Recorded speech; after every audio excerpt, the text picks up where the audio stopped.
In the sprawling pantheon of ancient Mesopotamia, few deities command as much respect and fascination as Enki. His Sumerian name, often translated as Lord of the Earth, points to his profound connection to the very foundations of existence. He was a god of immense importance, often listed among the 7 most powerful deities who shaped the cosmos. Enki was a figure of wisdom, magic, and most crucially, the life-giving fresh waters that flowed from the subterranean sea known as the Abzu.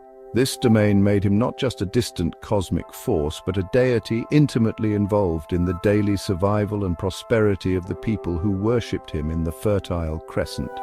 Enki's divine lineage placed him at the heart of the cosmic order. He was the son of the sky god Anu, or in other traditions, the primordial Apsu, the personification of the freshwater abyss itself. His mother was the ancient goddess Nammu, the creative force of the primeval waters.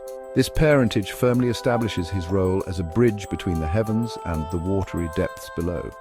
He was not a solitary god. His family included his consort, the powerful mother goddess Ninhursag, and several significant children, most notably the great Babylonian hero god Marduk. This complex web of relationships underscored his central position in the myths that explained the world to the ancient Sumerians and Akkadians. Visually, Enki was depicted with features that clearly communicated his divine nature and his dominion over the waters. Artists portrayed him as a mature, bearded god, a sign of his deep wisdom and authority. He wore the horned cap reserved for the most powerful deities, a clear indicator of his high rank among the immortals. The most striking element of his iconography, however, was the depiction of flowing streams, often teeming with fish, that emerged directly from his shoulders. These streams were not merely decorative, they were the symbolic representations of the Tigris and Euphrates rivers, the lifelines of Mesopotamian civilization, which were believed to originate from his home in the Abzu. His connection to the natural and civilized worlds was further reinforced by his sacred symbols. The goatfish, a mythical creature with the head and forelegs of a goat and the body of a fish, was one of his primary emblems, a fusion of land and water that perfectly encapsulated his dual domains. This creature would later evolve into the astrological sign of Capricorn. He was also associated with the turtle and a distinctive ram-headed staff, symbols of his creative power and steadfast wisdom. By his side often stood his two-faced vizier Izimud, a servant who could look to the past and the future simultaneously, embodying the scope of Enki's own profound insight.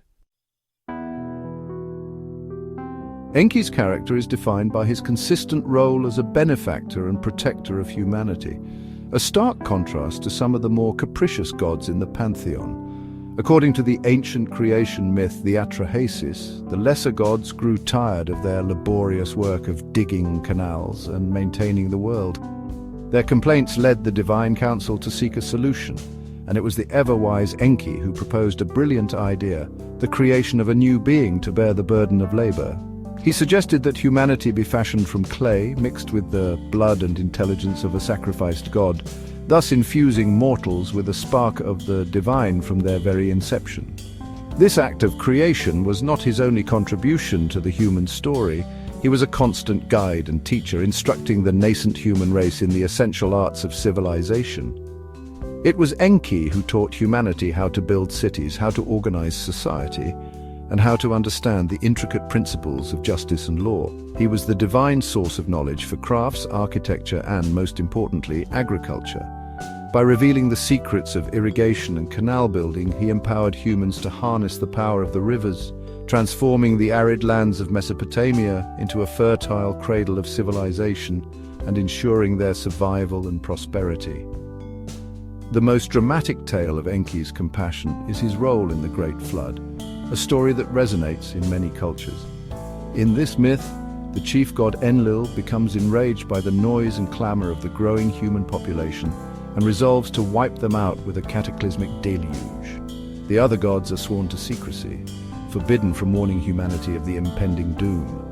Bound by this oath, Enki could not speak to a mortal directly. Instead, he devised a clever workaround. He spoke to the reed wall of a hut, knowing that the pious man Atrahasis, or Utnapishtim in the Epic of Gilgamesh, was listening on the other side. Through this cunning trick, he instructed Atrahasis to dismantle his house and build a massive ark, providing precise instructions for its construction. He told him to load the boat with his family and the seed of all living things, thereby preserving life on earth. When the floodwaters receded and Enlil discovered the survivors, his fury was immense. But Enki intervened once more, calming Enlil's anger and reasoning with him.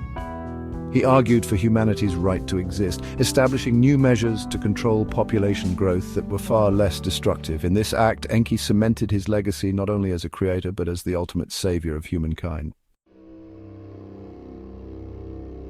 Enki's wisdom was not always solemn. He was also a trickster god who used his cleverness to achieve his goals, often for the benefit of civilization.